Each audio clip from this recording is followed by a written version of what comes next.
कल हम लोग विज्ञान में पृथ्वी पर जीवन देखे थे। आज कल जो हम लोग पढ़े इसी को हल्का सा क्या करेंगे, रिवाइज करेंगे, ताकि जो बच्चे कल किसी कारणवश नहीं आ पाए थे वो बच्चे क्या करें, सुनकर समझ सके। उसके बाद अगर समझ नहीं आता है या कोई समस्या है तो समस्या ज़रूर रखिए, क्योंकि आपकी समस्या हमारे पास आएगी तभी हम उन समस्याओं का समाधान कर सकते हैं।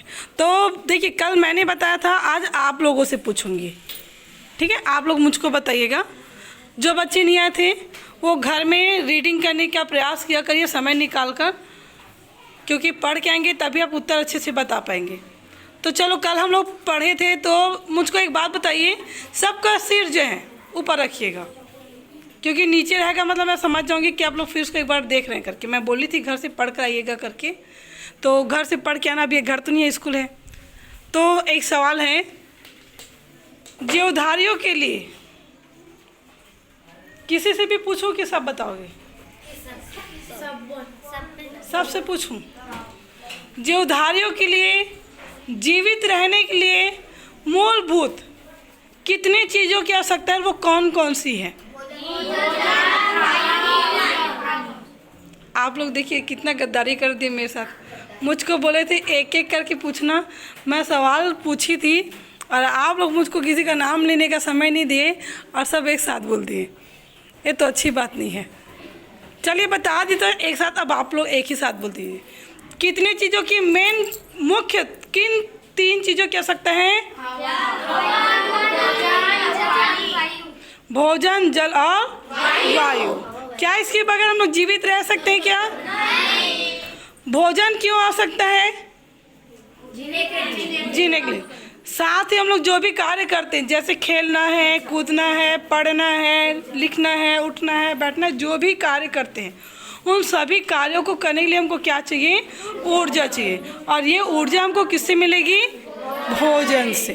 ठीक है, बिल्कुल सही बात है। अच्छा, बोल रहे हैं उसमें हमारी ऊर्जा की खपत मतलब खर्च होना, ठीक है। बोल रहे उसमें ऊर्जा की खपत होती है कि नहीं होती होंगी? होती होंगी ना, बिल्कुल सही बात है। और भी कुछ कारण हो सकते हैं, जैसे आप कभी गौर किए होंगे, जब हम भोजन नहीं किए होते हैं तो हमको एकदम सुस्ती सा लगता है, और भोजन कर लेते तो लगता है क्या से? नहीं लगता है, ठीक है। अगला इसमें है, जल हमारे लिए क्यों आवश्यक है? जल, अब पानी, जल मतलब क्या होगा? पानी को इंग्लिश में क्या बोलते हैं? स्पेलिंग याद है? WAT। बहुत बढ़िया। तो जल क्यों आवश्यक है? पीने के लिए, जीने के लिए। देखिए, आप कभी गौर किए, जब हम भोजन करते हैं, ठीक है, अच्छा अगर आपको मैं भात दे दूं, ठीक है, और भात मतलब जो राइस पका हुआ जो राइस, उसको चावल दे दूं, और साथ में आपको केवल एक करेला तला वाला दे दूं, तो क्या उस भात को गले से नीचे उतारना आसान होगा क्या? नहीं। लेकिन अगर दाल रहे तो दाल में पानी की मात्रा होती है? होती है।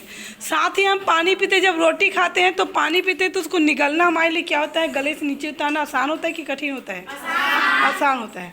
तो जो भी चीज़ें खा रहे हैं, जो भी हमारे शरीर के अंदर जो भी क्रियाएं चल रही है, उनको आसानी से चलाने के लिए हमको किसकी आवश्यकता होती है? जल की, ठीक है।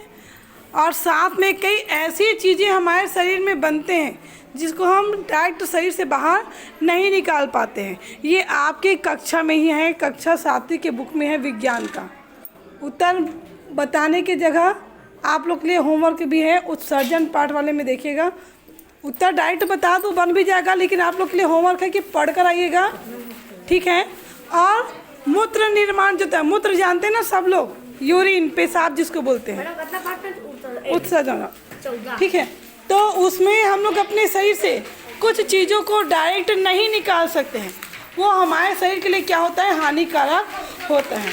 जब हम पानी पीते हैं, जल के जरिए वो चीज़ें जो होती है, बहुत सारी चीज़ें उसमें घुलकर मूत्र के जरिए क्या होती है? शरीर से बाहर निकल आती है। अब वो चीज़ें कौन कौन सी, ये ढूंढ कर लाने का काम आपका है। नहीं बताएंगे तो कल मुझको बताइएगा। क्योंकि मैं पार्ट बता दी हूँ, कहाँ से मिलेगा ये भी बता दी हूँ। और ये आप लोगों के लिए होमवर्क है कि उस पॉइंट को पढ़िएगा और पॉइंट आउट करके मुझको बताइएगा कि किन चीज़ों को हम मूत्र के जरिए बाहर निकालते हैं। ठीक है, तो हानिकारक चीज़ें भी मूत्र के जरिए क्या होता है, बाहर निकल जाता है। एक चीज़ ये है, वायु जो है, वायु हमारे लिए वैसे भी जो बिना सांस लिए कभी आप 1 मिनट रोक पाते हैं क्या हम लोग?